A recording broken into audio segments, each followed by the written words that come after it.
जय हिंद दोस्तों, मैं इमजेड खान श्री सेंटर के यूट्यूब चैनल आपका स्वागत करता हूं। तो दोस्तों, इस समय मैं आपको लगातार जो है आधुनिक कलाकारों के बारे में जानकारी दे रहा हूं, लेकिन मैं एक बात ये कहूँगा कि आपको यूट्यूब पे मिल तो जाएंगे, लेकिन उतने नहीं मिलेंगे जितनी आपको वास्तव में ज़रूरत है।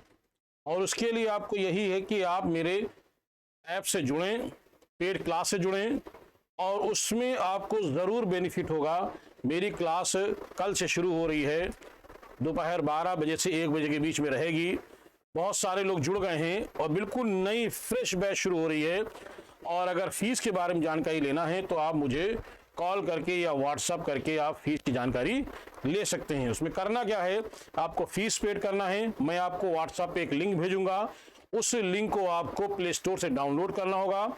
डाउनलोड करने के बाद उसमें जो प्रक्रिया बताई जाएगी, उसमें अपना नंबर, उसमें नाम, फिर यूज़र नेम, इस तरह डाल करके, क्लासरूम आईडी डाल करके आप ज्वाइन हो जाएंगे और मैं इधर से आपको ज्वाइन कर दूंगा और आप मेरी क्लास बिल्कुल आनंदमय जीवन की तरीके से क्लास ले सकते हैं और लेने के बाद अपने भविष्य को उज्जवल बना सकते हैं।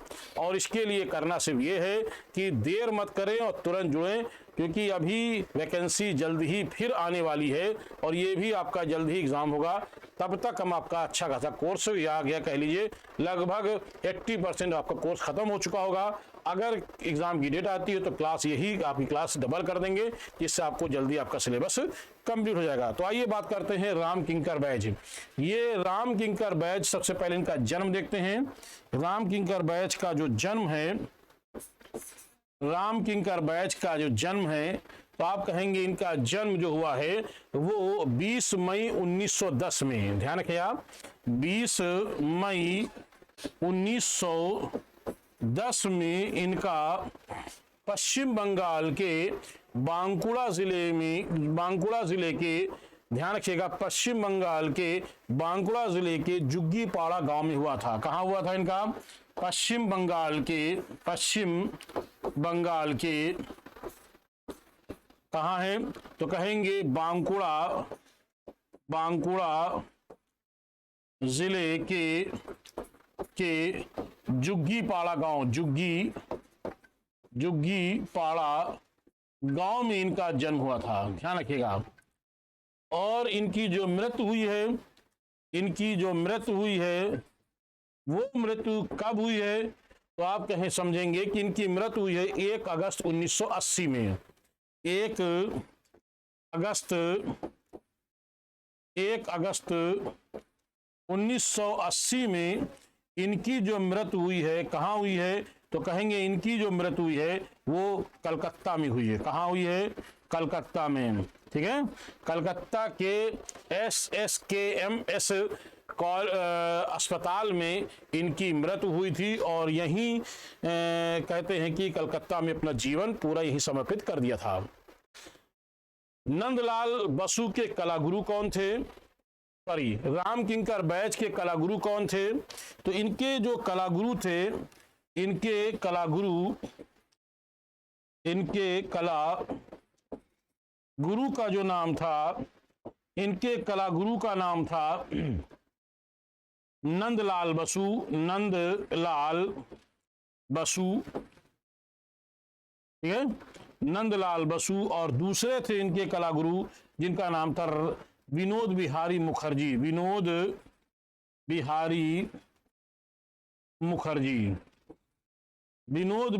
मुखर्जी इनके ये क्या थे? कलागुरु थे। तो इस तरह से ध्यान रखिएगा, इनके कलागुरु अगर क्वेश्चन आता है तो कहेंगे नंदलाल बसु, और इनके जो दूसरे थे वो कौन थे? तो कहेंगे विनोद बिहारी मुखर्जी इनके कलागुरु थे। तो इस तरह से राम किंकर बैच जो थे, ध्यान रखिएगा आप, राम किंकर बैच के बारे में बात करते हैं। ठीक है, राम किंकर बैच को कहा जाता है, इनकी जो उपनाम है किंकर दा के नाम से जाना जाता है। इनको किस नाम जानते हैं? लोग इनको किंकर दा कहते थे। ध्यान रखिएगा, राम किंकर बैच किंकर दा के नाम जाने। तो ये मुख्य रूप से एक मूर्तिकार थे। क्या थे ये? ये मुख्य रूप से एक मूर्तिकार थे और इनकी अनेक मूर्तियां कहाँ सुरक्षित है तो कहेंगे शांति निकेतन। इनकी अनेक मूर्तियां शांति निकेतन कलकत्ता, यानी शांति निकेतन कहाँ है तो कहेंगे वीरभूम जिले में है, लेकिन लिखा यही जाता है कलकत्ता, तो कहेंगे शांति निकेतन के वीरभूम जिला कह लें या कलकत्ता में इनकी मूर्तियां आज भी सुरक्षित हैं। ये इसके अलावा ये एक चित्रकार भी थे, ठीक है। लघु चित्र, अधिकतर ये लघु चित्र बनाते थे और इनके अधिकतर जो चित्र हैं वो कहाँ सुरक्षित है। इनके चित्र जो सुरक्षित हैं वो दो स्थानों पर सर्वाधिक सुरक्षित हैं। कहाँ सुरक्षित है तो एक इनका है आपका ललित कला अकादमी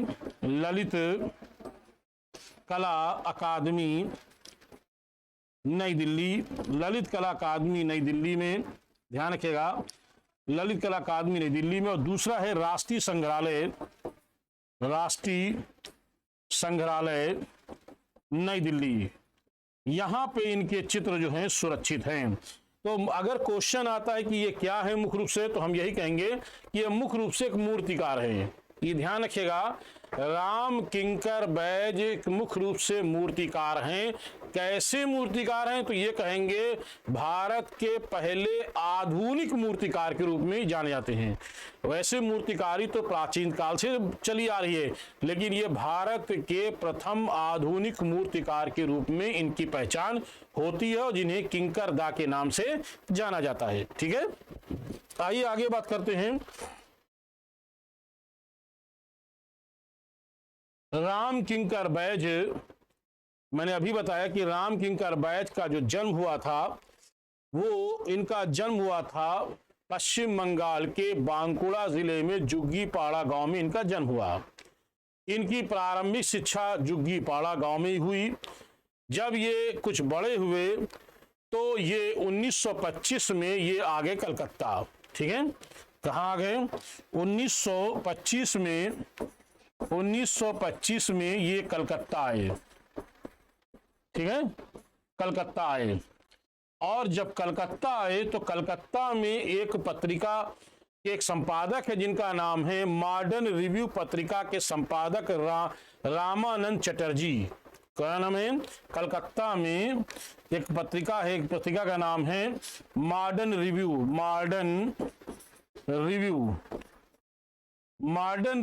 पत्रिका के एक संपादक हैं, संपादक, और उस संपादक का नाम क्या है तो कहेंगे उस संपादक का नाम है रामानंद चटर्जी।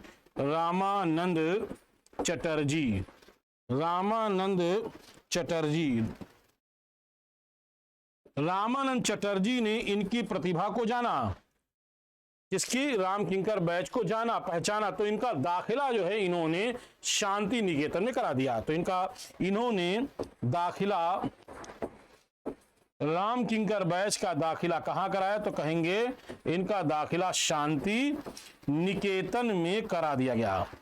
अब ये शांति निकेतन में वहां पर ये विद्यार्थी के रूप में शिक्षा प्राप्त करने लगे और यहाँ इनके कला गुरु जो थे वो थे नंदलाल बसु थे। नंदलाल बसु जो मुख्य रूप से वो एक चित्रकार थे और इनका जो ज्यादा झुकाव राम किंकर बैज का जो ज्यादा लगाव था वो मूर्तिकारी में था। तो इसीलिए छात्र और गुरु के बीच में, यानी शिष्य और गुरु के बीच में, दोनों के बीच में मतभेद रहता था। ये अक्सर जो है ये कह सकते हैं कि जो नंदलाल बसु थे वो राम किंकर बैज से इसलिए खुश नहीं थे क्योंकि ये ज्यादातर ये मूर्तिकारी करते थे। खैर, तो ये इनका जो ज्यादा, मैंने अभी आपको बताया कि ये ज्यादातर ये चित्र ना बना करके ये मूर्ति ही बनाते थे और इसलिए इन्होंने अपनी सबसे पहली मूर्ति प्लास्टर ऑफ पेरिस में, ध्यान रखना, इनकी सबसे पहली मूर्ति, राम किंकर बैज की सबसे पहली मूर्ति इन्होंने बनाई पार्श्व की। किसकी बनाई? पार्श्व की। किसमें बनाई? Plaster of Paris. Plaster of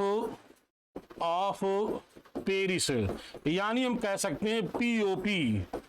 किसमें बनाई थी इन्होंने? प्लास्टर ऑफ पेरिस यानी पीओपी में इन्होंने अपनी पहली मूर्ति बनाई और उस मूर्ति का नाम था पार्श की मूर्ति। और ये मूर्ति कहाँ सुरक्षित है? तो कहेंगे ये मूर्ति वर्तमान में शांति निकेतन में है। क्यों? क्योंकि इन्होंने शांति निकेतन में ही बनाया था, है ना। अब शांति निकेतन में अगर इन्होंने बनाया तो वहीं पर ही इनकी मूर्ति आज भी ये सुरक्षित मिलती है। और इस तरह से ये इनकी पहली मूर्ति बनी और इस तरह से और मूर्ति बनाने लगे। इनकी प्रतिभा को देख करके उसी शांति निकेतन में इनको 1935 में मूर्ति विभाग का अध्यक्ष बना दिया गया। अब यानी यहाँ जिस स्कूल के ये छात्र हुआ करते थे, अब वहां के ये मूर्ति विभाग के अध्यक्ष बन गए थे। तो ध्यान रखिएगा, इस तरह से ये मूर्ति विभाग के अध्यक्ष बन गए 1935 में। 1935 में ये मूर्ति विभाग के अध्यक्ष बन गए। 1935 में शांति निकेतन में ये मूर्ति विभाग के ये अध्यक्ष बन गए, ठीक है। और यहां पर इन्होंने बहुत सारे जो है अपने छात्र को इन्होंने पढ़ाया था। ऐसे इनके प्रमुख मूर्तिकार छात्र कौन हैं? तो इनके जो मूर्तिकार छात्र हैं, मूर्तिकारी छात्र कौन कौन से हैं? जैसे अवतार सिंह पवार, ध्यान रखिएगा, जैसे अवतार सिंह पवार, अवतार सिंह पवार, जैसे बलबीर कट, जैसे बलबीर सिंह कट, जैसे धर्मानी, जैसे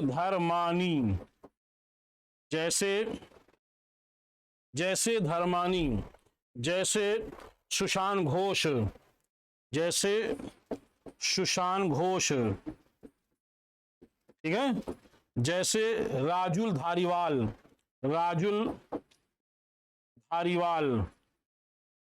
जैसे राजुल धारीवाल, और जैसे एक आप शंकु चौधरी,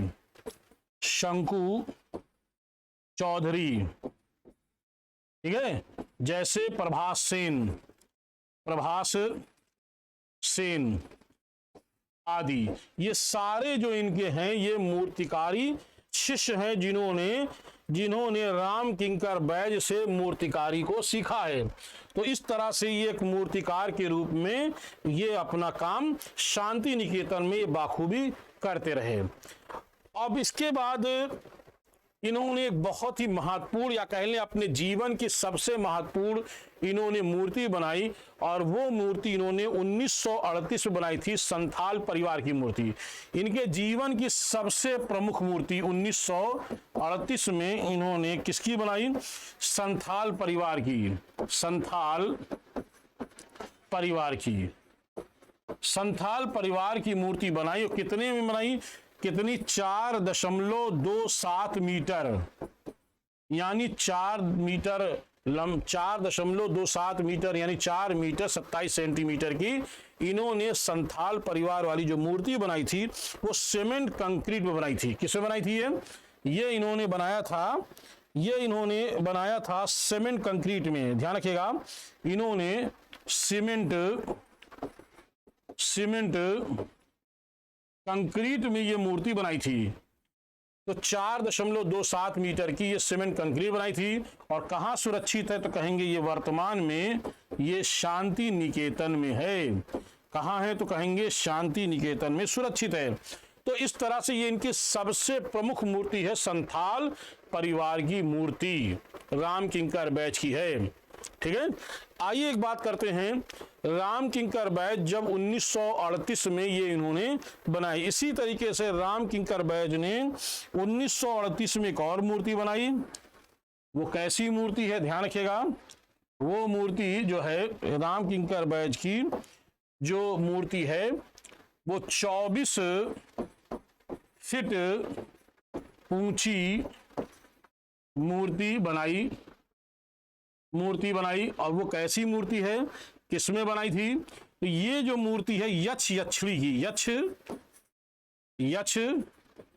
यक्षिणी की मूर्ति। यक्ष यक्षिणी मतलब है कि पुरुष और महिला जो नग्न है लेकिन आभूषण से अपने शरीर को ढके हुए हैं, ऐसे कहते हैं यक्ष यक्षिणी की मूर्ति इन्होंने बनाई। कितने 24 फीट ऊंची बनाई थी। ये मूर्ति कहाँ है तो कहेंगे रिजर्व बैंक ऑफ, रिजर्व यानी RBI, reserve bank of India, reserve bank of India नई दिल्ली के प्रांगण में लगी हुई है आज भी। रिजर्व बैंक ऑफ इंडिया नई दिल्ली के प्रांगण में ये लगी हुई है आज भी। बाकायदा जो है जब देश आजाद हुआ था तो उस देश आजाद होने के बाद तत्कालीन प्रधानमंत्री जवाहरलाल नेहरू ने कहा था कि जो भारत के बड़े बड़े बैंक हैं उन बैंकों में जो है उनके प्रांगण में मूर्तियां लगाई जाएंगी। जरूरी यही और बहुत सारी अलग अलग बैंकों में मूर्तियां लगी, बाकायदा कैंपेन चलाया गया था ये। तो इस तरह से इनकी ये मूर्ति कहाँ है तो कहेंगे रिजर्व बैंक ऑफ इंडिया में ये मूर्ति इनकी आज भी लगी हुई है। ठीक है, तो इस तरह से राम किंकर बैज ने, ध्यान दीजिएगा, राम किंकर बैज ने जो मूर्तियां बनाई हैं उनमें से आगे मूर्तियां जो आती हैं वो है रविंद्रनाथ टैगोर की मूर्ति, पीओपी में प्लास्टर ऑफ पेरिस में रविंद्रनाथ टैगोर की इन्होंने मूर्ति बनाई थी। ठीक है, और इस मूर्ति को पीओपी में बनाया था। इस मूर्ति को रविंद्रनाथ टैगोर ने जब देखा तो इन्होंने राम किंकर बैज से कहा कि अब किंकर तुम पीछे पलटकर मत देखना और आगे बढ़ते जाओ। इसके बाद इन्होंने एक और मूर्ति बनाई और वो मूर्ति थी मदर गार्डेस, पीओपी में ही मदर गार्डेस, ये इसको हिंदी में कहते हैं देवी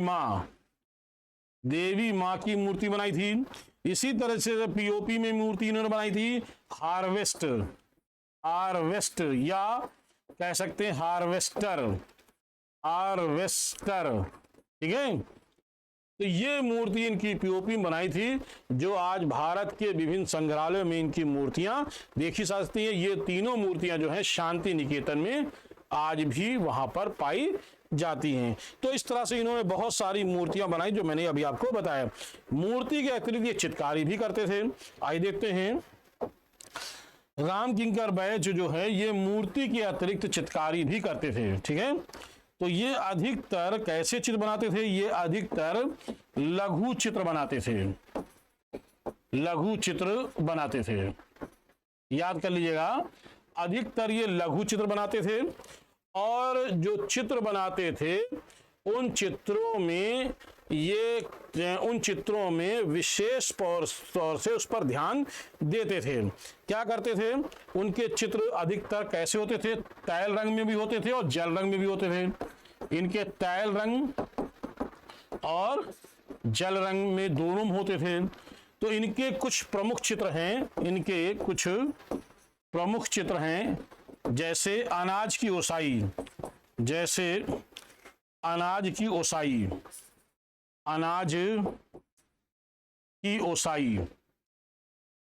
ठीक है, ध्यान रखिएगा, जैसे अनाज की ओसाई, सुजाता,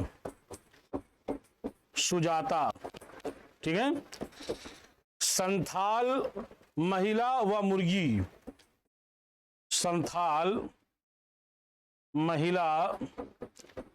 मुर्गी, ये क्वेश्चन आ चुका है, ये क्वेश्चन पूछा जा चुका है। संथाल महिला व मुर्गी ये वाला चित्र आया हुआ है। माँ बेटा, इसके अलावा माँ आगे बताते हैं आपको, माँ व बेटा, माँ व बेटा, ये चित्र इनका घनवादी है। ये इन्होंने घनवाद पर आधारित बनाया था, माँ और बेटा। इसी तरह के घनवाद पे एक और है, कृष्ण जन्म। क्या है, कृष्ण जन्म, ये भी इनका घनवादी चित्र है। इसके अतिरिक्त शीतकालीन, शीतकालीन, इसके अतिरिक्त इनका एक और चित्र है, उस चित्र का नाम है कन्या व कुत्ता, कन्या व कुत्ता। तो ये इनके कुछ प्रमुख चित्र हैं जो मैंने अभी आपको बताए हैं। आइए आगे ध्यान दें, इन चित्रों की इनकी प्रदर्शनी कहाँ हुई है। इनके चित्रों की प्रदर्शनी, ज्यादातर इनके चित्रों की प्रदर्शनी जो हुई है वो कहाँ होती थी, या तो ललित कला अकादमी या राष्ट्रीय संग्रहालय में इनकी प्रदर्शनी, और वहीं पर इनके आज भी ये चित्र सुरक्षित हैं। तो इनकी पहली प्रदर्शनी हुई थी दिल्ली में, ध्यान रखिएगा, इनकी पहली प्रदर्शनी हुई थी कहाँ, दिल्ली में। पहली प्रदर्शनी, इनकी पहली प्रदर्शनी दिल्ली में हुई थी, और इनकी दूसरी प्रदर्शनी,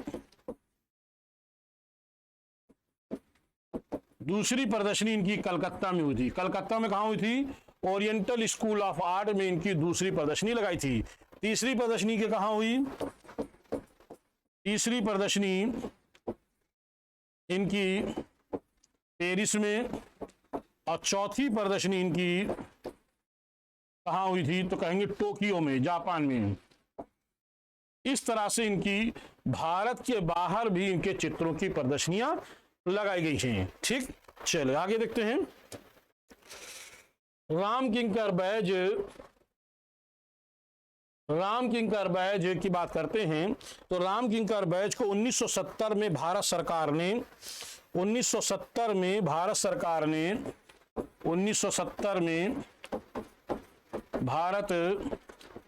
सरकार ने इनको पद्म भूषण से इनको सम्मानित किया था। ध्यान रखना, 1970 में भारत सरकार ने इनको पद्म भूषण से सम्मानित किया था। ठीक है, और 1979 में, ध्यान रखना कब, 1979 में इनको डी लिट,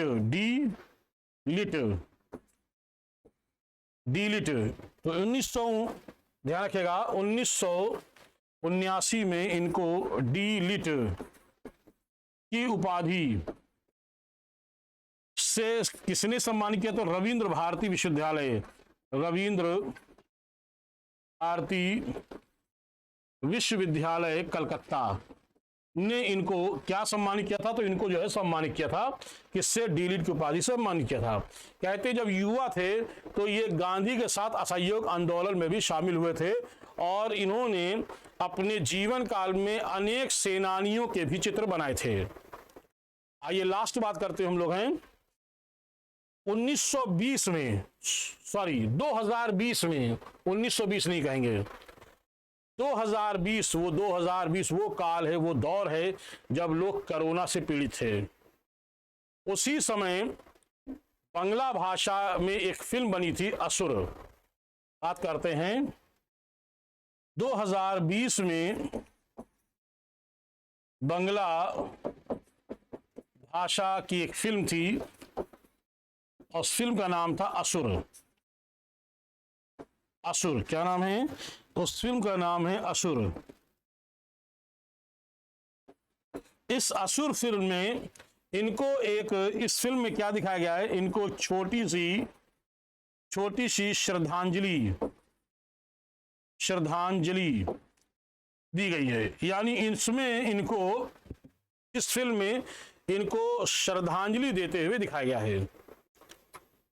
तो आप लोग समझ गए होंगे कि राम किंकर बैज मुख्य रूप से क्या है, तो राम किंकर बैज एक मुख्य रूप से एक मूर्तिकार है। यही आपको टिक लगाना है। आधुनिक भारत का पहला मूर्तिकार कौन है, तो कहेंगे राम किंकर बैज को आधुनिक भारत का पहला मूर्तिकार के रूप में जाना जाता है।